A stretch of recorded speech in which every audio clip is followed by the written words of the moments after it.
Créateur, elles sont données, mais lui, ce qu'il entend comme instruction, lui est donné par la source cosmique. Et c'est pas ça que je comprends, c'est la source cosmique qui s'exprime.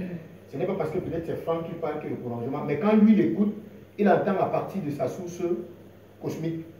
C'est pourquoi il entend ça comme des commandements qu'il doit appliquer. Il entend ça comme des commandements qu'il doit appliquer. Quand il finit d'écouter comme ça, quand il est donc face aux événements, quand les événements lui révèlent ce qu'il est, pour lui, c'est qu'il a fauté.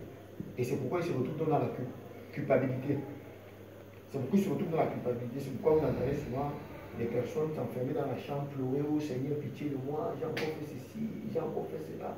On comprend bien que c'est le produit de société qui va avec les instructions. Et c'est là où on comprend que ce qui vient du Créateur, le produit de société, ne peut pas la consommer. Le produit de société ne peut consommer que ce qui vient de son Père. Et c'est pourquoi plus le temps passe, c'est le produit de société qu'on voit. Maintenant, si celui qui est alimenté, si c'est le prolongement du Créateur, si c'est le Créateur qui l'alimente, plus le temps passe, c'est le Créateur qu'on voit s'exprimer avec force. C'est ça. Et aussi un autre élément, vous avez vu pendant que l'individu est en train de prendre des formes multiples. Vous avez vu, il a pris la forme de l'ananas. Comme nous le disions tout à l'heure, il a commencé par prendre la forme de l'ananas. Et après l'ananas, il a pris la forme de la chaise. Bon, en fait, on peut très bien comprendre que quand on parle aussi de l'alimentation, celui qui est tiré de l'univers s'alimente de l'univers sous des formes multiples. Ça veut dire que tu peux t'alimenter de l'ananas, tu peux t'alimenter du pain, tu t'alimentes de la cafetière. Vous voyez bien cet attachement avec les éléments comme poussière. Tu t'alimentes des chaises que tu as à la maison, tu t'alimentes des vêtements que tu as. Donc cet attachement-là, ce sont dans le fond des sortes de formes d'alimentation. Celui qui est tiré de l'univers ne s'alimente que des éléments de l'univers. C'est pourquoi parfois quelqu'un, quand il vient de construire une maison, il sent vraiment comment est-ce qu'il est réjoui au plus profond de son être. Ou bien quand quelqu'un obtient un diplôme, il est réjoui au plus profond de son être. Bon, quand cet individu, par exemple, parle de Dieu, parce que c'est important, hein, quand il parle de Dieu, ou bien il dit, ben, j'ai commencé à chercher Dieu, il parle de quel Dieu? Il parle de quel Dieu? Puisqu'il n'est que l'univers, ça veut dire que ce qui peut émerger de lui comme désir, comme pensée, comme envie, comme ambition, comme aspiration, ça vient de l'univers. Donc quand il parle de Dieu, même quand il va vous dire, Dieu m'a dit, ou bien Dieu m'a révélé qu'il faut que j'ouvre mon église, il parle de quel Dieu? Puisqu'il est de l'univers, il ne parle que de l'univers.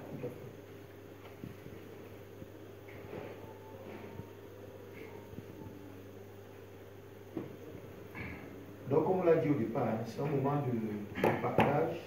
C'est vrai que l'orateur principal, c'est le frère Franck, mais c'est un moment de partage. Si quelqu'un a quelque chose, qui se sente libre de prendre la parole, ou encore si quelqu'un a une question, vraiment qu'il se sente libre. Ne restons pas comme ça, donc réagissons. Ouais, on y va. Non, en fait, c'est par rapport à quelque chose que j'ai vu tout à l'heure qui m'a marqué. Le monsieur disait à la dame de 15 ans, est-ce qu'elle pénètre son intimité? Parce que, en fait, ce que je comprenais là, c'est comme on nous a donné de croire que nous sommes des êtres avec une identité qui nous est propre et que la compréhension et le fonctionnement que nous avons est propre à nous. Donc, il n'y a aucune force supérieure qui ait la capacité de venir pénétrer nos pensées ou nous donner un certain fonctionnement. Ce qui fait en sorte que lorsque la dame a commencé à révéler sa structure, il était, disons, frustré pour ma part, ou alors il étonné qu'il y ait une force supérieure qui puisse, en fait, qui puisse savoir de quoi est-ce qu'il est fait.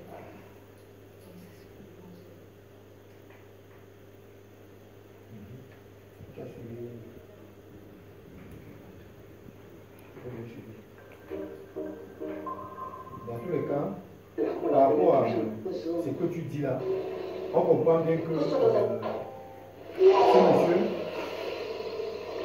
ce monsieur est parlé de monsieur qui disait que de quel droit tu pénètres mon intimité. De quel droit tu pénètres mon intimité. Donc sa réaction montre davantage qu'il ne connaît pas qui il est.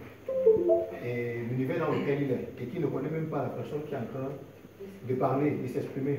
Parce qu'au départ, elle se présente, elle dit, je suis la mémoire, je suis bien plus que ça. Je suis la mémoire de l'univers. Dans ce que je suis, tu trouves presque tous les éléments qu'il y a dans le monde. Donc, s'il connaissait qui il est et qui est la dame, il devait comprendre qu'il est l'une des formes de la dame. Et que la personne qui peut mieux parler de lui, c'est elle. Parce que c'est son principe, c'est elle qui lui a donné forme. Donc, ça montre toujours que le monsieur ne se connaît pas. Mais on va voir que quand on va évoluer dans la vidéo, pour finir, il va s'en rendre compte, il va comprendre à qui il a affaire. Il commence à comprendre qui il est réellement. C'est pourquoi il conteste. C'est pourquoi on lui dit que tu n'es pas différent de la chaise. Il dit, mais je ne suis pas différent de la chaise, comment? On lui dit, je ne suis pas différent de ceci. Il dit que je ne suis pas différent de cela, comment? Mais progressivement, la dame va l'amener à se connaître et à connaître qui parle et son univers. Donc il croit qu'il est une individualité, mais il ne sait pas qu'il fait partie vraiment de l'ensemble. Donc ce qui fait que dans le fond même, quand il dit même que tu pénètres mon individualité, c'est-à-dire il pense même qu'il est séparé. Voilà. Bon, c'est-à-dire de l'univers. Bon, et c'est la raison pour laquelle parfois vous allez bien voir, parce que qu'est-ce que ça entretient? Ça entretient parfois cette pensée, on dit bon, on est une individualité, et que Satan peut venir nous influencer. Voilà. Ou bien c'est Dieu qui peut venir nous influencer, sans savoir qu'on est vraiment l'une des formes de Satan. Bon, c'est pourquoi parfois, selon la conception morale, c'est-à-dire qui nous renvoie à la notion du bien et du mal, tu dis parfois, tu attends une voix dans ton père qui te parle, qui parle du bien, et ça c'est Dieu, et l'autre voix, tu vois que c'est, alors que dans le fond, c'est toujours l'univers, parce que c'est qui s'exprime là. C'est-à-dire, puisque tu es l'une de ces formes, de toutes les façons. Donc, quand tu parles même de la voix qui renvoie, dans le fond, cette voix renvoie simplement à l'ordre moral. Et on peut même voir également qu'en tant qu'individualité, comme je partageais avec quelqu'un en semaine, lorsqu'on pense qu'on est une individualité, c'est pour ça qu'on pense qu'on a un système de pensée propre. C'est-à-dire on pense par soi-même. Donc c'est pour ça que, pensant qu'on a un système de pensée propre, on verra clairement que tout ce qui vient, ou alors tout ce qui monte, venant de la source, mais plus qu'on pense que ça vient de soi, mais on l'exprime librement, disons que c'est normal que de l'exprimer. Bien sûr c'est normal puisque ça vient de la source. Mais maintenant, puisqu'on ne sait pas qu'on vient de cette source, on l'exprime, et on a convaincu qu'il faut l'exprimer. Et même ceux qui fonctionnent comme ça, là, vraiment, parce que d'autres disent qu'on leur a dit qu'ils sont une individualité. Mais eux-mêmes, parfois, face aux événements, ils se posent des questions. Parce qu'ils étaient convaincus qu'ils sont une individualité et que ce qu'ils font là vient vraiment d'eux. Ils ne veulent pas être parfois choqués face à certains événements. C'est pourquoi tu vois quelqu'un te dit parfois que mais qui a fait ça? C'est moi qui a fait ça. Donc il se surprend parfois en train de faire un certain nombre de choses. Donc ça montre que dans le fond, il répète juste ce qu'on lui a dit. Mais ça qui fait en sorte qu'il se pose souvent des questions. Mais lui-même il ne connaît pas fondamentalement qui il est. Mais tu vas voir que ceux qui connaissent à un certain niveau qu'ils sont dans l'univers, qui savent qu'ils ne sont pas une individualité, qui viennent de l'univers, mais parfois ils sont très conscients des réactions qui s'expriment au travers d'eux. Ils savent bien là où ça vient, ils ne sont pas surpris. Par exemple, quand il te gifle, il n'est pas surpris de t'avoir giflé. Quand il te calomnie, il n'est pas surpris de t'avoir calomnié. À un certain niveau, il sait que c'est son identité et ça va s'exprimer comme ça. Mais ce qui donne souvent le flou, c'est qu'on ne connaît pas qui on est. On nous a donné une fausse idée de nous. On nous a fait croire qu'on vient de Dieu. Et venant de Dieu, on a certaines capacités à mettre la parole de Dieu en pratique, à vivre selon les règles que Dieu a prescrites. C'est pourquoi quand on se voit en train d'aller à l'encontre de ces règles-là, c'est ça qui fait parfois on est surpris, on se pose des questions, on est amer, on est gris, on se demande que, mais comment est-ce que je n'ai pas agi comme ça, comment est-ce que j'ai fait ça. C'est même pourquoi le pardon existe, pour justifier cette personnalité-là. Et c'est pourquoi aussi, à ce moment, on a une fausse notion, une fausse notion de propriété. C'est mon corps, c'est ma maison, c'est mes enfants, c'est mon mari. Donc on est convaincu qu'on a un soi qui est propre et tout ce qu'on a aussi nous appartient. Mais étant dans cette configuration-là, il n'est pas possible qu'on vive une communion fraternelle franche. Qu'on vive une communion fraternelle franche. Tant qu'on est convaincu qu'on est une individualité et que tout ce qu'on a est en nous, mais tout ce qui va venir attaquer cette idée de nous-là, mais pour nous c'est le mal absolu. Même s'il faut qu'on dise que non, maintenant il faut former une communauté parce que... Mais tant que je réalise qu'en fondant dans cette communauté, tout ce que j'appelle moi sera mis en péril, et je n'accepterai jamais. Donc c'est ça.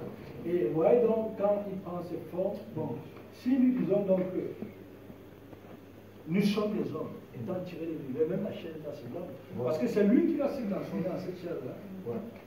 Alors bien que c'est lui qui va prendre la forme de la chair. C'est que même l'ananas, comme on a vu là, c'est l'homme. L'ananas, c'est l'homme, n'est-ce pas?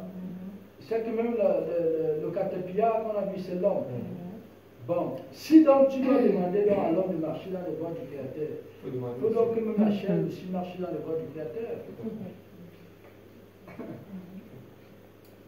Donc, on peut donc comprendre pourquoi est-ce qu'il est vraiment impossible, aussi longtemps qu'on est tiré le niveau de... C'est impossible de marcher dans les voies du Créateur. Il assure la chose. Je voulais juste un peu innover par rapport à l'intimité dont elle parlait.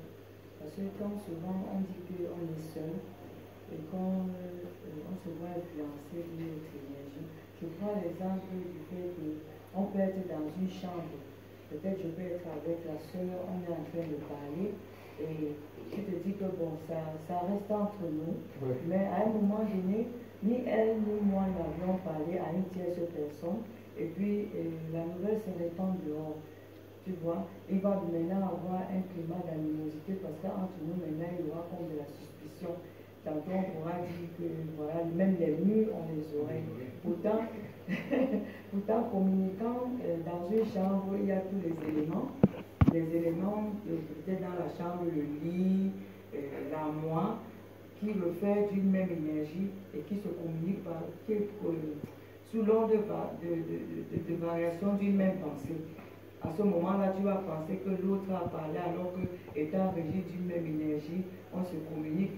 Ou bien quand on prend le cas des criminalités, ou par exemple,